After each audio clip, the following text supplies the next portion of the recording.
Josué, uma ilha no jornalismo.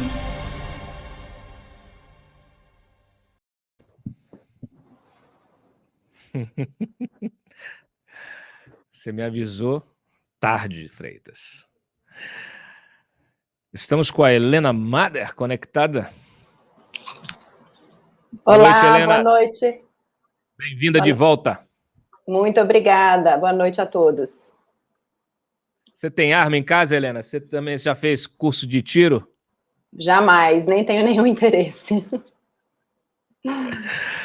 Ainda mais com fuzil, né? O preço do fuzil, trocar fuzil por feijão, realmente não é um bom negócio em nenhuma instância. Eu gosto de um feijãozinho com uma costelinha defumada, um paiozinho, ó. Só falo de comida, tá o Freitas aqui me recriminando. Por quê, Freitas? Você não consegue aguentar aí, você começa a salivar, né? Já fica pensando em sair daqui para o restaurante.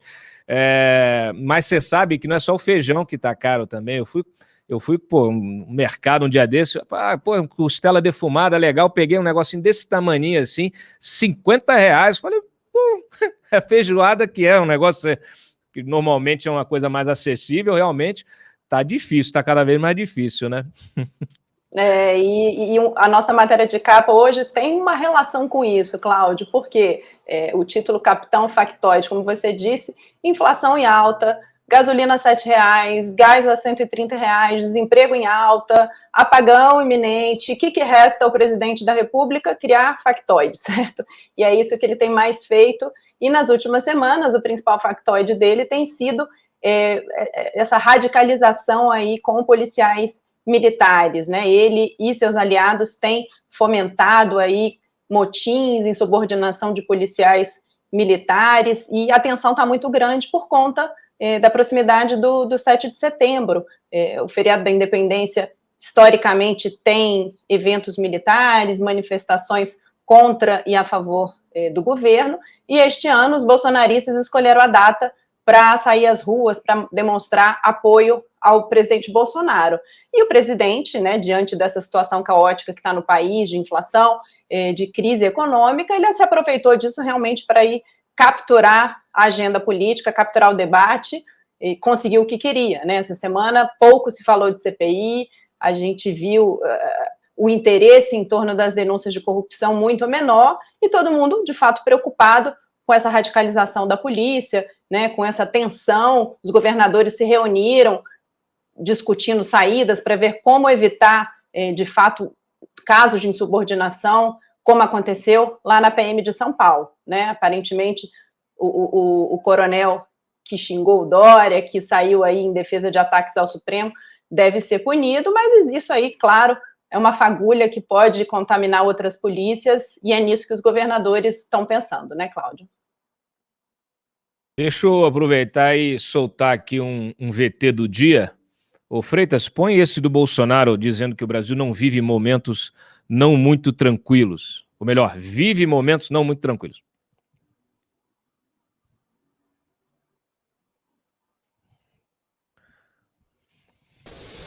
O Brasil vive momentos não muito tranquilos, mas a certeza da existência daqueles que têm, acima de tudo, a sua pátria, conforta toda a nossa nação.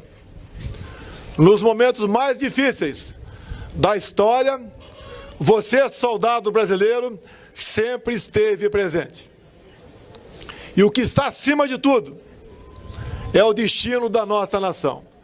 Não temos vaidades, ambições ou sede do poder, mas temos uma inabalável vontade e disposição para que a nossa Constituição, a nossa democracia e a nossa liberdade sejam mantidos a qualquer preço.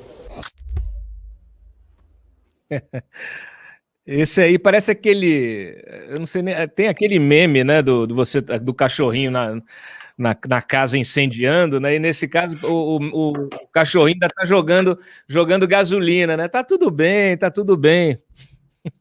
Tá tudo bem. E hoje ele fez motociata com concentração na frente de um quartel, divulgou vídeo de policial. Fala aí, Cláudio. Deixa eu botar. Bota aí, Freitas, põe aí. Já está separado o vídeo, que a gente está falando de factoide na capa da Cruzoé, da reportagem da Helena, e factoide. Isso aí é factoide, né, Helena? Claro, é o que a gente falou. Ele quer mudar de foco, ele quer fomentar aí os radicais, mobilizar a base dele, que são os eleitores que ainda restam ao presidente. Então, o que ele tem feito é isso, criar factoides, barulho, confronto, ameaça de ruptura com o discurso antidemocrático e, como você falou, essa motociata de hoje é só mais um registro dessa prática. Aí, ó, tá na tela aí. Hoje tá meio engripado o negócio ali. Eles vão, para, sai, vai. A motociata hoje tava meio... Em dia útil, né, Cláudio? Tem isso, é verdade. Antes era só no fim de semana, agora já tá... Escancarou. Não podia fazer só isso, podia passar o dia inteiro. Aliás, o Bolsonaro podia pegar a moto dele e a turma aí, ó. Pega essa turma toda, vamos viajar pela América Latina. Faz igual o Che, quando garoto, né, de moto pela América Latina, vai passear e deixa aqui, deixa o Mourão, não sei, tenho dúvidas às vezes, mas pelo menos deixa a gente em paz, né? Vamos ver como as coisas vão ficar. Me dá um exemplo, Helena, desse tipo de aproveitamento que outras instituições, né, Câmara, Senado, Supremo, como esses outros poderes e até outras entidades estão se aproveitando dessa distração, né, que o Bolsonaro causa na população, na imprensa, né? Nós, infelizmente, somos tragados para isso também. Eu já defendi aqui pelo menos um dia sem cobertura de Bolsonaro, mas ainda não fui, a minha ideia ainda não foi adiante aqui, não toparam. Mas dê, por favor, para os nossos leitores outros exemplos de como esses outros agentes, né, estão se aproveitando desse circo. Bom, no caso do Supremo, depois do pedido de impeachment do ministro Alexandre de Moraes, que foi arquivado em apenas 5 dias, o Supremo ganhou um apoio muito grande, né, até inusitado de setores que vão da direita à esquerda, partidos de centro, entidades como a OAB, entidades da sociedade civil. O Supremo realmente saiu aí com um respaldo muito grande depois desse ataque. Pouquíssimas pessoas saíram em defesa da posição do Bolsonaro, só os mais radicais defendem em público o impeachment de ministros do Supremo. Então, de certa forma, ficou confortável para os ministros, eles ganharam um respaldo, um apoio popular num momento aí muito delicado. E no caso do Congresso também, por exemplo, o presidente do Congresso, o senador Rodrigo Pacheco, também saiu bem na fita, né? Arquivou os pedidos com rapidez, fez discursos aí de defensor da democracia, se diferenciou, se distanciou um pouco dos posicionamentos do presidente Jair Bolsonaro, que ajudou a elegê-lo. Então, desse ponto de vista, aí teve fatores positivos, aí, tanto para o Judiciário, para o Supremo, quanto para o Congresso Nacional. E o Bolsonaro, cada vez mais, se radicalizando e se distanciando de qualquer sensatez mínima. E o interessante, assim, que tem muita gente que fala, policiais com quem eu conversei, que dizem, a gente continua apoiando o presidente, a despeito de toda a pauta negativa para policiais, né? Eles ficaram bravos com o Bolsonaro por conta da reforma da Previdência, da PEC emergencial, agora estão bravos aí com a reforma administrativa, mas continuam apoiando o governo, muito por conta de posições conservadoras, né? Eles têm um alinhamento maior ideológico com o presidente Bolsonaro, enfim, por outro lado também, tem essa insatisfação até hoje com o presidente. Ano passado, a gente lembra, ano passado não, recentemente, mas para o começo do ano, teve manifestações na porta do Planalto de policiais,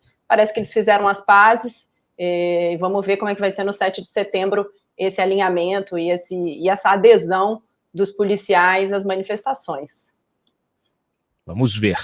Bom, temos mais matérias importantes aqui, temos o golpe anti-Moro, né, que foi um tema que nós tratamos ao longo da semana, e o André Spigariol faz aí destrincha, né, esse código eleitoral e traz também bastidores. O André mostra bastidores dessa proposta, que teve o apoio, como o André mostra, direto do presidente da Câmara, Arthur Lira, um dos maiores adversários e críticos do Sérgio Moro no Congresso, né? Ele que foi alvo da Lava Jato em vários processos, como o quadrilhão do PP, e ele, junto com aliados ali do Centrão, com a deputada Margarete Coelho, que é braço direito do Lira, do Ciro Nogueira, eles articularam a inclusão dessa emenda, né, que tira o ex-ministro e juiz Sérgio Moro das eleições. Tudo por ordem do Lira, com a coordenação direta do Arthur Lira. O interessante é que agora há pouco o presidente Lira estava num evento em São Paulo e demonstrou contrariedade com essa polêmica, disse que esse debate do Código Eleitoral é feito a partir de versões fantasiadas, segundo ele, mas não explicou por quê, o que estaria errado na repercussão. O texto é muito claro. O texto é muito claro, né? Como ele afeta não só o Moro, como juízes e promotores, procuradores, integrantes do Ministério Público, que agora tem que se afastar com pelo menos 5 anos de antecedência. Aproveita aí, põe na tela o Lira falando das versões fantasiosas aí da interpretação. Eu acho curioso, né? Porque a gente pega o documento é muito claro, né? Você faz a leitura do documento, se não é claro, é porque o texto não está bom. Né? Eu conversei com alguns parlamentares que me disseram até o seguinte: não, mas é para valer só daqui para frente, só daqui para frente, não teria retroatividade. Isso aí realmente é mais para a turma aí da bancada da bala, não sei o quê, para não aumentar a bancada, não tem nada a ver com o Sérgio Moro. Eu falei, bom, mas isso não está no texto, né? Não adianta ficar no gogó, a gente sabe, né, que um texto como esse, com a velocidade que querem aprovar, chega lá, convoca na madrugada a votação, aprova o texto, depois emplaca um destaque, uma emenda, né? E já acaba com qualquer possibilidade de outras pessoas aí da Lava Jato, ex-integrantes da Lava Jato, o próprio Moro, de concorrer. As versões fantasiadas, né? Que aqui, não é fantasiosas, não, fantasiadas, né? Falsas versões, especulações. O Lira tem que ter claro que isso só acontece quando você tem um texto que não delimita o alcance da lei, né?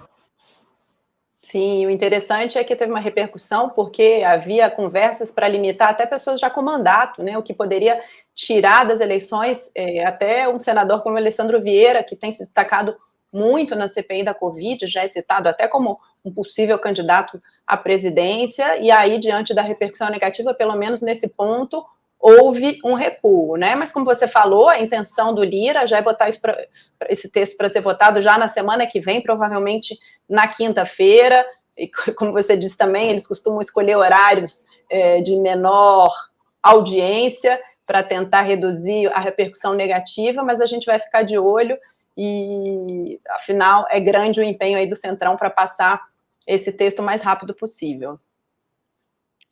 Aproveitar o gancho. Deixa eu aproveitar o gancho do Lira já para trazer, que eu gosto dessa interação. Eu já trago aqui a declaração que ele fez hoje, dizendo o seguinte, que olha, em 7 de setembro não vai ter nada, não haverá nada. O humor das bolsas, do mercado, está na hipótese do 7 de setembro. Pelo amor de Deus, não haverá nada no 7 de setembro. A gente tem que se esforçar para que os movimentos de rua aconteçam e sejam pacíficos. Grandes ou pequenos, isso é irrelevante. Relevante mesmo projetos como esses que o Lira quer aprovar a toque de caixa. Aliás, é curioso, né? Um texto com 900 dispositivos, só o parecer da Margarete Coelho tem quase 400 páginas. Eu fico me perguntando como votar isso até outubro. Acredito que, mesmo que eles aprovem na Câmara, isso no Senado não avance. Bom, vamos para a próxima pauta.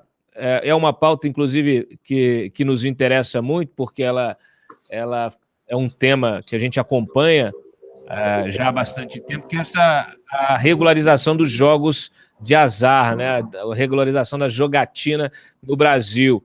E o Ciro Nogueira tá capitaneando isso, Helena.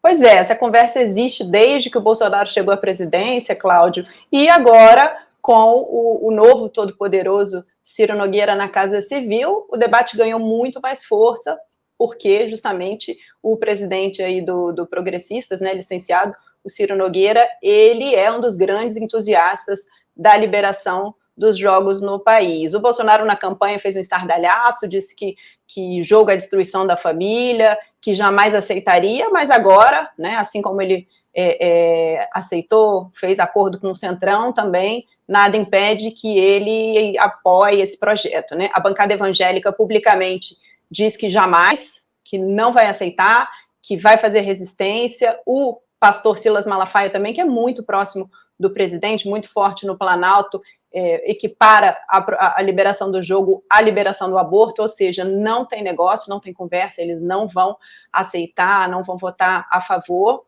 mas a gente sabe que o Ciro Nogueira tem muito traquejo político, muita força no Congresso. O senador Flávio Bolsonaro, filho do presidente, também apoia essa pauta, assim como outros deputados, ministros. Então, assim, o assunto está ganhando força, e com o poder que a gente sabe que o Ciro Nogueira tem lá no Planalto e no Congresso, é de se esperar que nos próximos meses, talvez antes do fim da gestão do presidente Bolsonaro, esse assunto entre na pauta do Congresso, com certeza, aí dividindo opiniões, Cláudia.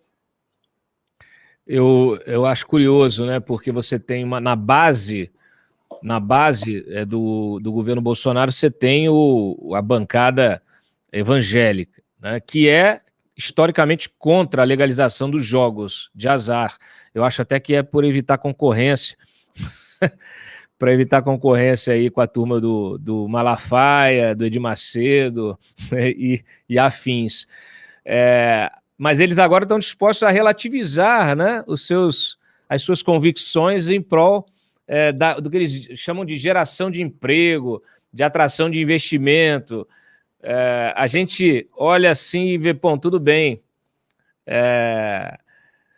pelo formato desses projetos, pela forma como eles querem implementar, os locais onde eles querem implementar isso, através de resorts, etc., em lugares que normalmente você nem precisaria ter isso, né? Lugares onde há reservas naturais. O próprio Flávio defende que isso seja, que você construa um resort com um cassino em Angra, né, onde eles têm, o pai lá tem aquela propriedade, enfim.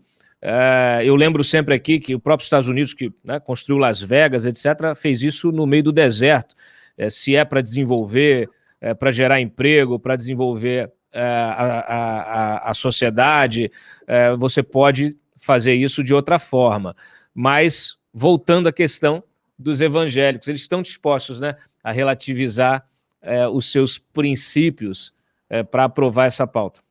Sim, publicamente eles não dizem isso, mas nos bastidores reconhecem que topariam, eventualmente até alguns deles topariam apoiar a proposta de uma forma mais restritiva, ou seja, em um número menor, com características diferentes, né? Existem divergências, existem propostas, por exemplo, para ter um cassino por estado, alguém fala para concentrar muito isso no Nordeste, tem proposta para todo gosto. A questão é que esse argumento da arrecadação, né, de aumento da arrecadação, de entrada de divisas no país, é muito forte, de fomentar o turismo, e isso, no momento de crise, música para os ouvidos do presidente Bolsonaro. Então, além da força do Ciro Nogueira, também tem esse interesse do presidente de ter, eventualmente, recursos e dinheiro para driblar a crise econômica e as dificuldades financeiras do governo. Bom, eu desconfio que nós teremos, caso isso seja aprovado, teremos muitas matérias, né, muitas pautas. Eu crime organizado, de volta. De volta não, né? Cada vez mais forte. Exatamente. Não, eu me surpreendi recentemente, Helena, porque eu levantei alguns dados aí mostrando, por exemplo, que que essa turma do Malafaia, inclusive pastores e tal, resolveram investir em mineração, né? Então, assim, eu fico me perguntando se a gente também não vai ter pastor, líder, esses líderes dessas igrejas, investindo também em cassino, por que não, né? Afinal de contas, se eles saem da evangelização para mineração, é um passo também para a jogatina. No Brasil, nada surpreende. Nada surpreende. Lembrando aqui aos nossos espectadores que nós inclusive já publicamos aqui no site, né? Há uma prática histórica de grandes igrejas de denominações, né, neopentecostais, etc., de uso de PMs, de bombeiros, fora do serviço, para a sua segurança. Isso acabou derivando no uso de milícias, né? Então, há muitas investigações em curso em relação a esse tipo de situação. Então, você acaba tendo realmente... primeiro, um abandono total de princípios que deveriam reger essas igrejas, né?